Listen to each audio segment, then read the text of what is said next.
Penny with SwissWatchExpo. Today I'm looking at this incredible Vacheron Constantin Egerie.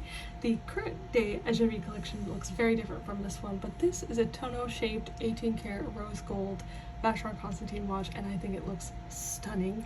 It's on this beautiful rose gold bracelet, which I think just looks elegant and mature and so beautiful as you move the watch around. You can see it's just got such an interesting play with the light. Like I said, it's a tonneau shaped case, so it's got this really elegant look on the wrist, very beautiful with the curves, and it has this gorgeous diamond bezel. The crystal itself is also domed, so it has this really neat effect. And of course this incredible guilloche dial with the hour markers being diamonds, and then the enlarged 12 and 6 in Arabic numerals.